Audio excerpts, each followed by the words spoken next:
There are men, women, children, babies, feeding mothers. If they don't have water, if they don't have relief from the blazing sun in the desert, they're gonna die.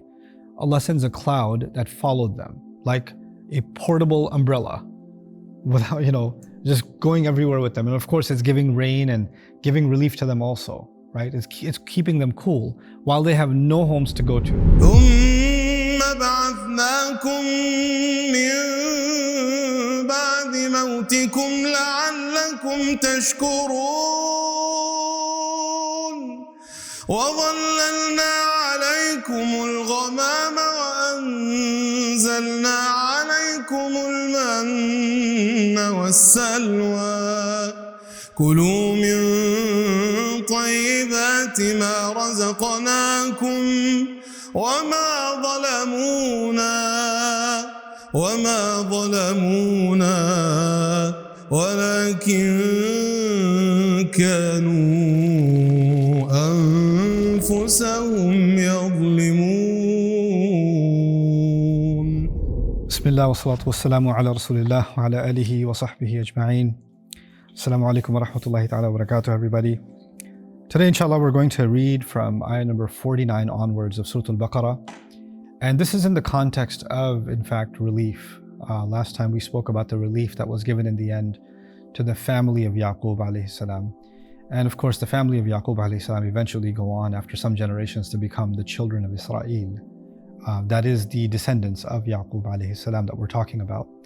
And they are a big subject in the Quran. They are a focus. This nation is a focus in the Quran because, not for any other reason, but for us to understand that our ummah, the believers, are going to have very similar behaviors to them.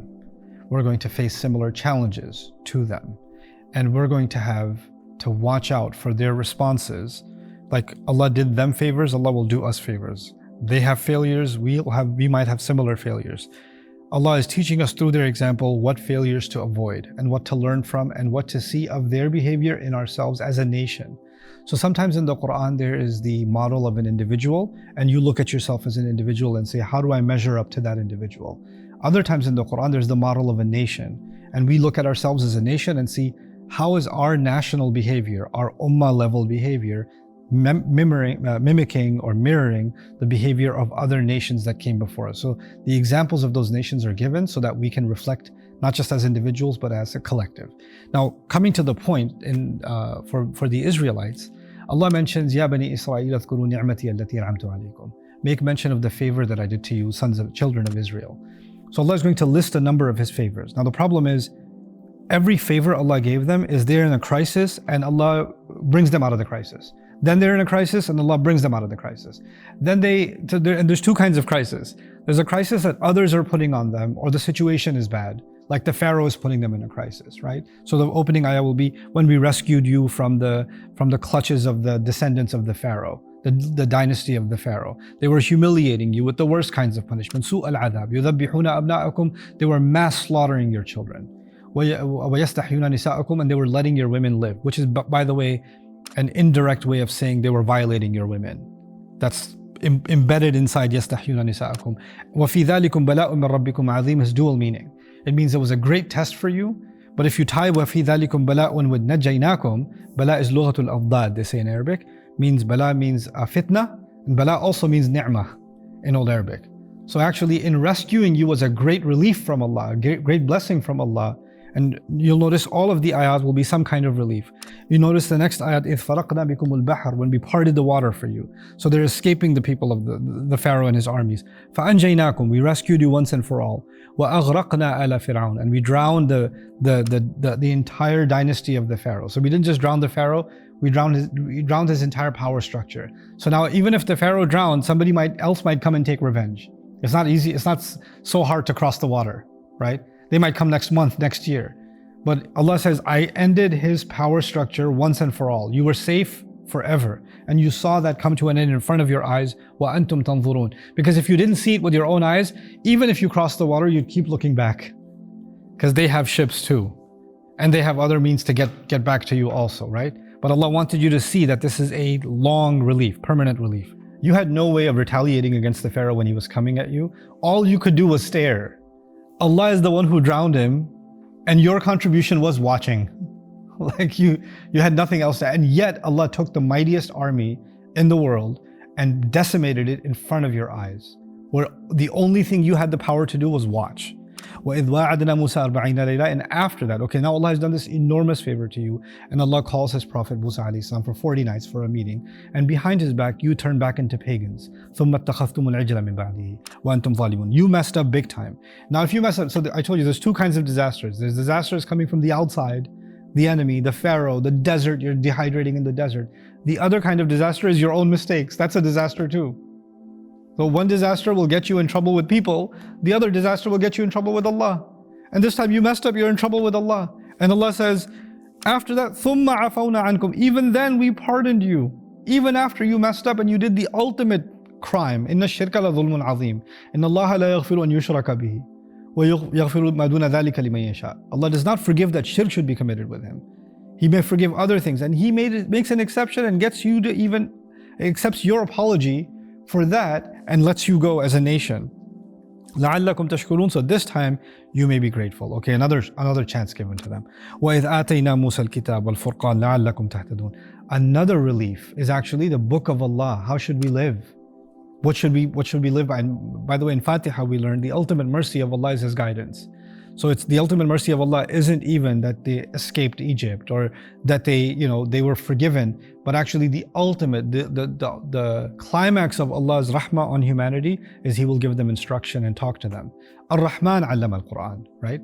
The same way when Allah mentions here, because it's a list of favors. And He says, one of Allah's biggest favors is He gave you His book. Al-Kitab wal-Furqan la'allakum tahtadun. وإذ قال موسى لقومه إنكم ظلمتم أنفسكم باتخاذكم العجل فتوبوا إلى بارئكم فاقتلوا أنفسكم ذلكم خير لكم عند بارئكم فتاب عليكم إنه هو التواب الرحيم. Okay, so Musa gave you a way out. You had committed shirk. Musa alayhi salam told you, those of you who committed this crime, they have to be killed. There's a punishment from Allah and the rest of you will be saved. And you turned back instead of obeying the commandment. It's a harsh commandment, but there's a context to it, right? Allah just rescued you from the Pharaoh, showed you all these miracles, showed you the water being parted, and yet you still went back and left the religion. You are punishable, and they would not be punishable if they were not in the presence of a prophet. But in front of a prophet, you still went back into shirk. This has to be made an example out of. And so when they're given this punishment, they turn back and and Allah says, and you do this, and the rest of you will be, you'll be excused. And what did they say to Allah, to Musa alayhi salam? لَن نُؤْمِنَ لَكَ حَتَّى نَرَى اللَّهَ جَهْرًا. We're not going to believe until we see Allah face to face. فَأَخَذَتْكُمُ الصَّاعِقَةُ. Now this brought the wrath of Allah. Allah says, you were watching, and Allah, with one thunderbolt, one explosion, Allah took all of you and gave you death. ثُمَّ بَعَثْنَاكُم مِّن بَعْدِ مَوْتِكُم. Then raised you from death again. Hey, did you learn your lesson? Now Allah could have given them death through Pharaoh and they were allowed to watch, but now they messed with Allah and He gave them death and then brought them back to life and then says, لَعَلَّكُمْ تَشْكُرُونَ. Hopefully this time you'll be grateful. And so from then on, okay, now we learned our lesson. وَلَّلْنَا عَلَيْكُمُ الْغَمَامِ. Now they're in the desert. They're supposed to die of dehydration. There are men, women, children, babies, feeding mothers. If they don't have water, if they don't have relief from the blazing sun in the desert, they're going to die. Allah sends a cloud that followed them like a portable umbrella without, just going everywhere with them. And of course it's giving rain and giving relief to them also, right? It's keeping them cool while they have no homes to go to. ظَلَّلْنَا عَلَيْكُمُ الْغَمَامِ وَأَنزَلْنَا عَلَيْكُمُ الْمَنَّ وَالسَّلْوَى. Manna and salwa, without going into too much detail, very simply, it's their wheat or it's their carbohydrates and it's their proteins, right? It's meat from the bird. So essential nutrients, hydration, fats, proteins, carbs, all of them taken care of in one go. So the manna is the grain and nothing would grow in the desert, and yet because of the rain and this special grain that was coming, the man, and the birds that wouldn't fly off, they would just easily be caught so they can eat them, then cook them and eat them. This became a way for them to be sustained in the middle of impossible circumstances. Allah is also teaching us that just because you're the chosen nation and you're the Muslim nation doesn't mean that you're going to have the best food and the best economic circumstances and that you're going to have stable homes. You'll be out in the desert and your only relief will be a cloud. And the only food you have is manna and salwa. And Allah says, and this is one of my favors to you, right? So just because we're Muslim doesn't mean we have to be superpowers, or we're always going to be in a state of like, great glory. We're going to have government and things like that. These were the people. Allah, He says, "Anni faddaltukum," I favored you. And if you saw them, if you had a camera back then, looking at these people in the desert, barely living in tents, the only water supply they have is the rain at the time, or these rocks that get water coming out of them for 12 tribes. The only food they have is one kind of grain and one kind of meat, and that's it. That's all they got. They got no salad, no ketchup, no salt, no pepper, no masala, nothing. And you would say, these poor people, these refugees, all these masakeen, how terrible their life. And Allah is starting this passage with, I gave you a favor. Because it's a matter of perspective. A nation that was going to be killed, annihilated, they would have been wiped off the face of the earth. Their progeny would never have survived, are still in the middle of death being given a means to survive. In the middle of death. That's a favor from Allah too. So even what we consider terrible circumstances are actually an alternative to annihilation. They're an alternative to death. And Allah has given that to them. And He says, ظَلَّلْنَا عَلَيْكُمُ الْغَمَامِ وَأَنزَلْنَا عَلَيْكُمُ الْمَنَّ وَالسَّلْوَىٰ. And how does He describe that? كُلُوا مِن طَيِّبَاتِ مَا رَزَقْنَاكُمْ. Eat from the good and pure things that we've provided you. Like, it's not the Michelin star, 5-star restaurant food. It's just manna and salwa, but it's provided by Allah to eat from the good and pure things. If whatever you have, consume it and be grateful and make the most of it. وَمَا ظَلَمُونَا وَلَكِنْ كَانُوا أَنفُسَهُمْ يَظْلِمُونَ. We didn't wrong them. They were doing wrong to themselves.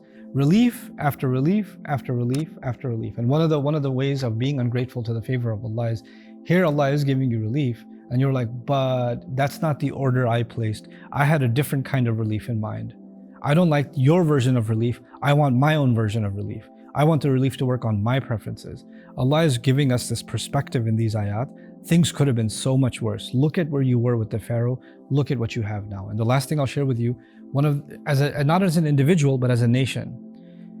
As a nation, being free and having independence is far bigger a relief than, living in luxury or living in comfort. If they stayed in Egypt, they'd be killed. Or if they'd remain slaves. Now they're eating one kind of food, but they have freedom. And they've run away from the enemy. They're living in the desert, but they have self-determination. They have self-determination. And that's one of the most powerful, getting away from an oppressor and having some opportunity to start your life over again. That is one of the most powerful gifts Allah has given nations. Entire nations have survived migrating, getting away from oppression and being able to start anew. And entire new societies emerge as a reason. There's a rahmah of Allah then when some Sahaba went to Habasha. It was a rahmah of Allah. It was a rahmah of Allah when the Muslims migrated to Medina. It was a rahmah of Allah. He opened a door for them to escape. And the same thing happens here. He opens a door for them to escape. And this is the relief of nations that sometimes Allah gives. Now one would say, no, but they were in Egypt. What a better solution would have been just kill Pharaoh right in Egypt and they can move into the palace. Right? So instead of today, the pyramids being a tourist site, where the ancient kings used to live, the Israelites would have made that into their homes and they would have settled there. Now that's on your terms, buddy. That's not on the terms that Allah decides history. He has a different plan for history, and nations move and migrate in history, right? And so even in those difficult circumstances, there's a favor from Allah. And by the way, that same nation that was eating in the desert and sleeping on the sand, right? A few generations later, Allah gives them Dawood and Sulaiman. Just a few generations later, and they ruled much of the known world. Much of the known world. And some of the power figures in the Quran, are Dhul Qarnayn and Sulaiman alayhi salam. And also Dawood alayhi salam. And 2 out of the 3 at least are Israelite prophets. SubhanAllah. This is the way of Allah giving relief. So let's understand and feel this favor of Allah upon nations in the recitation of Shaykh Bakir as he recites these ayat of Bani Isra'il for us. أعوذ بالله من الشيطان الرجيم وإذ نجيناكم من آل فرعون يسومونكم سوء العذاب يذبحون أبناءكم ويستحيون نساءكم وفي ذلكم بلاء من ربكم عظيم وإذ فرقنا بكم البحر فأنجيناكم وأغرقنا آل فرعون وأنتم تنظرون وإذ واعدنا موسى 40 ليلة ثم اتخذتم العجل من بعده وأنتم ظالمون ثم عفونا عنكم من بعد ذلك لعلكم تشكرون وإذ آتينا موسى الكتاب والفرقان لعلكم تهتدون وإذ قال موسى لقومه يا قوم إنكم ظلمتم أنفسكم باتخاذكم العجل فتوبوا إلى باريكم فاقتلوا أنفسكم ذلكم خير لكم عند باريكم فتاب عليكم إنه هو التواب الرحيم وإذ قلتم يا موسى لن نؤمن لك حتى نرى الله جهرة وإذ قلتم يا موسى لن نؤمن لك حتى نرى الله جهرة فأخذتكم الصاعقة وأنتم تنظرون ثم بعثناكم من بعد موتكم لعلكم تشكرون وظللنا عليكم الغمام وأنزلنا عليكم المن والسلوى كلوا من طيبات ما رزقناكم وما ظلمونا ولكن كانوا أنفسهم يظلمون صدق الله العظيم. Allah protect you, Ibrahim. Ameen. You just leave me speechless sometimes. Allah give you the khair for making us feel the ayat of the Quran in a way that just leaves us, it's just indescribable. Jazakumullahu khairan, everyone. We'll see you next episode. Assalamu alaikum. Assalamu alaikum wa rahmatullahi ta'ala wa barakatuh. I hope that you enjoyed watching this video. For those who want to learn different methods of recitation, for those who want to improve their voice and bring it to a higher level, for those who want to enjoy and delight both prayers and listeners with their voice, for those who want to practice, inshallah, the whole maqamat practically one-on-one with me, sign up here.